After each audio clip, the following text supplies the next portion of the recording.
can only go back to what the president, the commander-in-chief, has been saying about this, despite maybe this contradictory communication from some of his aides.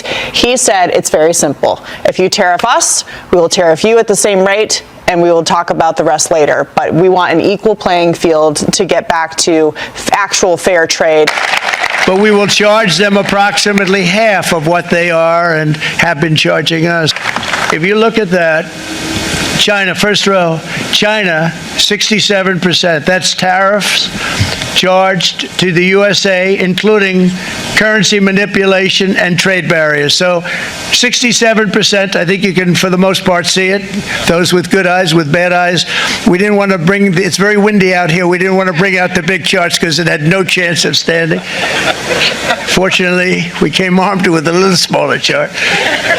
So it's 67%, so we're going to be charging a discounted reciprocal tariff of 34%. I think, in other words, they charge us, we charge them less. So how can anybody be last week? Okay, let's look at the Trump tariffs and see what's going on.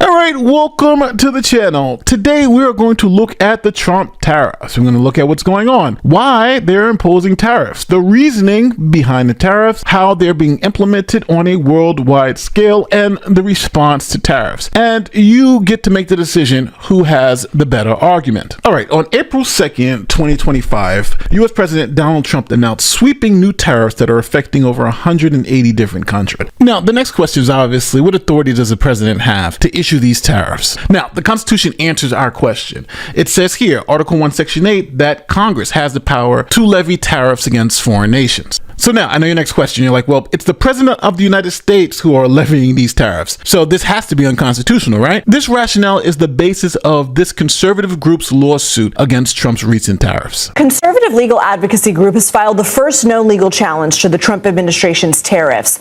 The new Civil Liberties Alliance filed the lawsuit on behalf of Simplified, a Florida-based company that sells planners and other home organization products.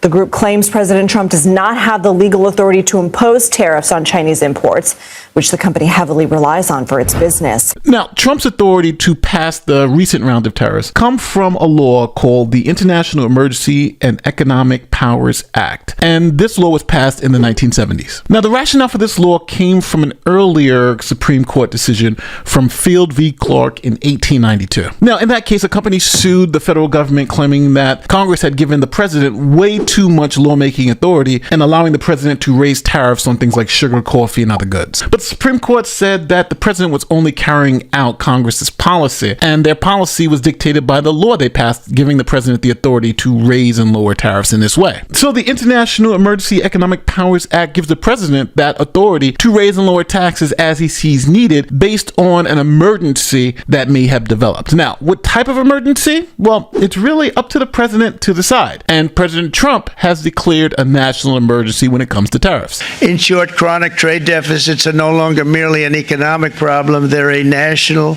emergency that threatens our security and our very way of life. It's a very great threat to our country. And for these reasons, starting tomorrow, the United States will implement reciprocal tariffs on other nations. And also, as you see here, the White House put out a fact sheet on why President Donald J. Trump declared a national emergency so he can increase tariffs. So now, let's just quickly recap. Article 1 of the Constitution delegates the power to institute tariffs to Congress. Congress delegated some of that authority to the president, and the president is exercising that authority under emergency powers. Now, this is where the legal fight is going to happen, obviously. What's an emergency? What's an emergency necessary to trigger the president using this authority to tariff other nations? Who gets to determine if this emergency rises to that level? Now, there are some Republicans in the U.S. Senate who are demanding that the Congress take back its authority to tariff away from the president and end the emergency. This is a tax, plain and simple. Taxes should not be enacted by one person.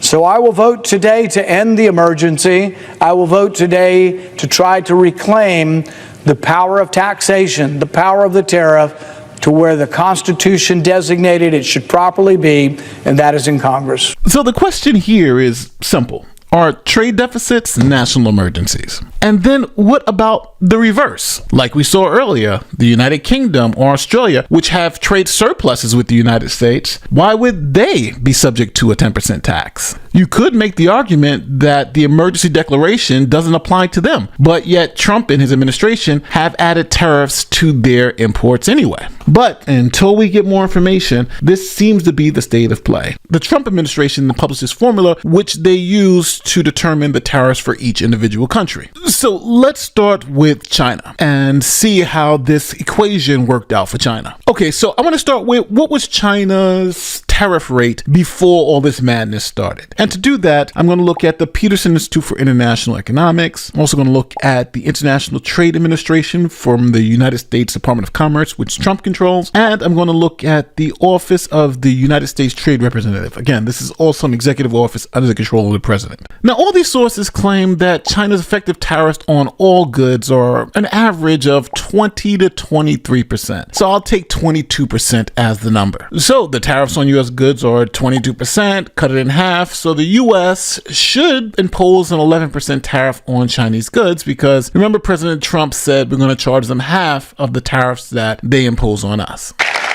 But we will charge them approximately half of what they are and have been charging us. So now that's what the markets and everyone was expecting. Essentially, and across the board, you charge us, we charge you half of what you're charging us. But that's not what eventually happened. The markets were expecting between 11 and maybe 15% tariffs on Chinese goods. But when they saw Trump's 34% of tariffs on Chinese goods, it became confusing on what this number actually represented.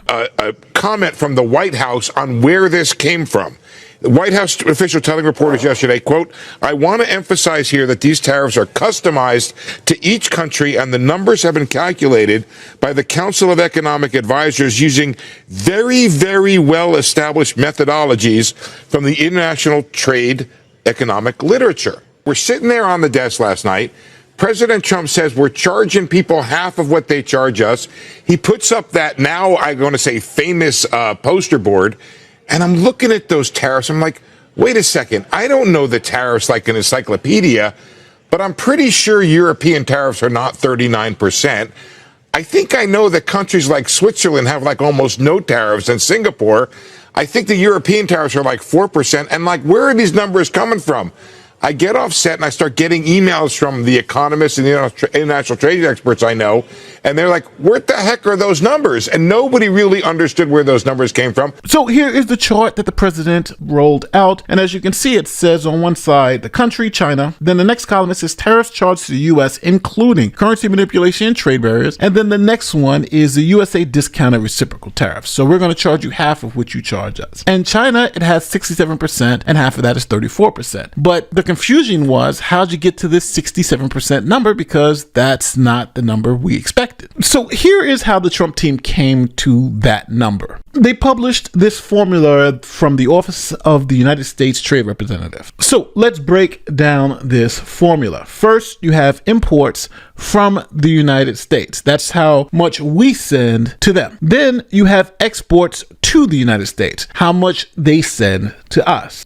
So down here at the bottom, we have two symbols, epsilon and pi. So what do those symbols mean? Well, first starting with epsilon, Trump team tells us that that was set to 4, and it's the price elasticity of import demand. So we can easily just set that to 4. The next number, pi, is set to 0.25, as it says here, and that's the elasticity of import prices with respect to tariffs. So we change the second symbol to 0.25. Again, the administration is giving us these numbers. Now, we're trying to find that tariff rate. So let's add the numbers together. The Office of the United States Trade Representative actually gives us all the numbers we have to put into the formula. For instance, this imports from the United States. Well, it gives us that number. They were 143.5 billion. Those were U.S. goods exported to China, or China's imports from the United States. So here we go, 143.5 billion. The next number were exports from China to the United States. That number is also given to us, and that's 438.9 billion. We can put that right into our equation. Now it's time to do some simple math. 4 times 0.25, if we just add that together, here's the trusted calculator, and that comes out to a wonderful 1. 1 times 438 138.9 billion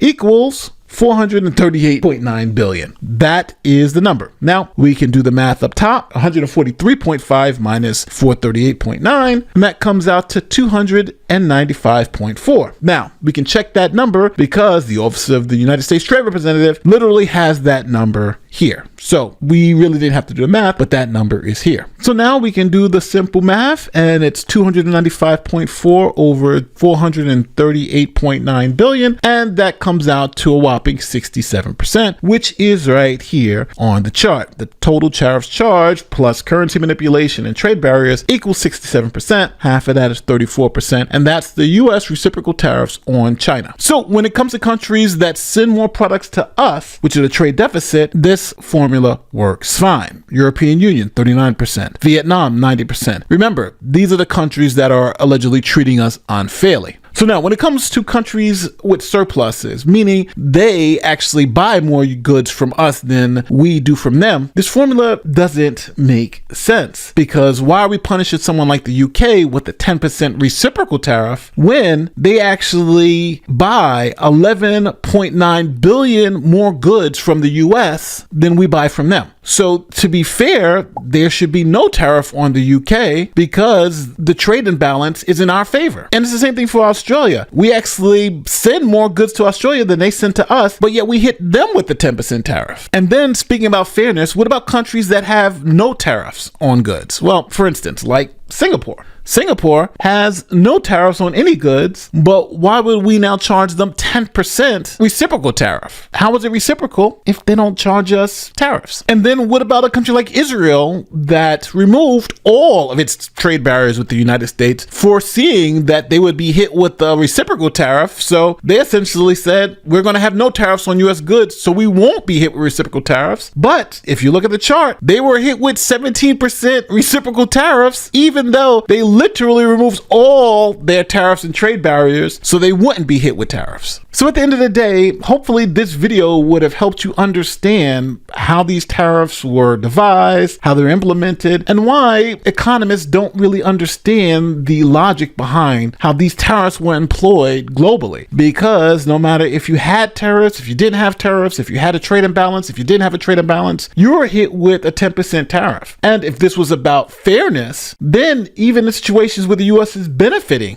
with tariffs, they still hit a 10% tariff. So it just doesn't make sense going across the board. Now, as always, let me know where I'm wrong in the comment section. Say, hey, Nate, I understand it. But again, as always, I could be wrong. Don't forget, like, share, subscribe to all the great YouTube stuff. My name is Nate the Lawyer, and I'll see you in the next one. Peace.